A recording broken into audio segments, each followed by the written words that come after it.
કક્ષામાં પ્રકરણ 13 નદીની સફરે, જેમાં આપણે કઈ સામગ્રી પાણીમાં ઓગળે છે, કઈ સામગ્રી પાણીમાં નથી ઓગળતી અને પાણીનો રંગ બદલાય છે કે નથી બદલાતો તેની પ્રવૃત્તિ કરવાની છે, જેનું આપણે આ કોષ્ટકમાં વર્ગીકરણ કરવાનું છે.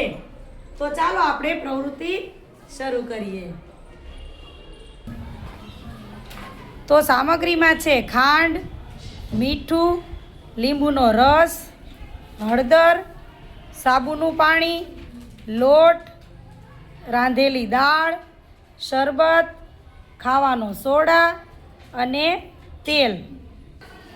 તો આસ્થાબેન ખાંડને પાણીમાં નાખશે અને સ્વ અનુભવ દ્વારા કહેશે કે ખાંડ પાણીમાં ઓગળે છે કે નહીં અને પાણી રંગ બદલે છે કે નહીં.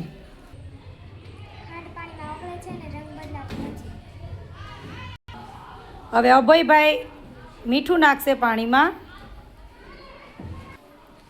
અને હલાવશે.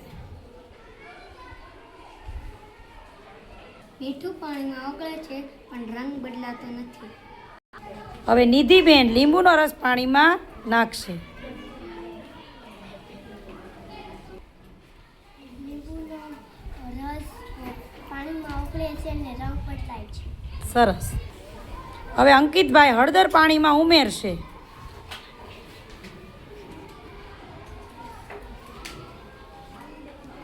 અને હલાવશે.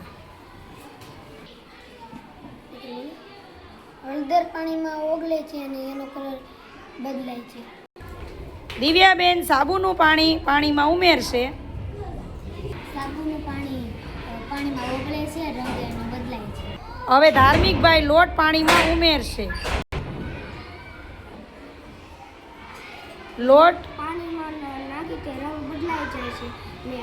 હવે ભાગ્યશ્રીબેન પાણીમાં દાળ ઉમેરશે. દાળ પાણીમાં ઓગળાય છે અને પાણીનો રંગ બદલાય છે. હવે મનવીરભાઈ પાણીમાં શરબત ઉમેરશે. શરબત પાણીમાં ઓગળે છે અને પાણીનો રંગ બદલાય છે. હવે સાક્ષીબેન ખાવાનો સોડા પાણીમાં ઉમેરશે.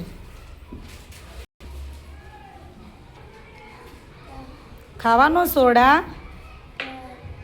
પાણીમાં. ઓગળે છે, રંગ ન બદલાય. સરસ. હવે વિવેકભાઈ તેલ પાણીમાં ઉમેરશે. બોલો વિવેકભાઈ. પાણીમાં તેલ ઓગળતું નથી, રંગ. રંગ બદલતો નથી. સરસ. તો બાળકોએ પોતાના સ્વ અનુભવથી કઈ સામગ્રી પાણીમાં ઓગળી જાય છે, કઈ પાણીમાં ઓગળતી નથી, પાણીનો રંગ બદલાય છે કે પાણીનો રંગ બદલાતો નથી, શીખ્યા. પ્રવૃત્તિમાં મજા આવી ને તમને? આપણા જોયફુલ સેટરડેની પ્રવૃત્તિ.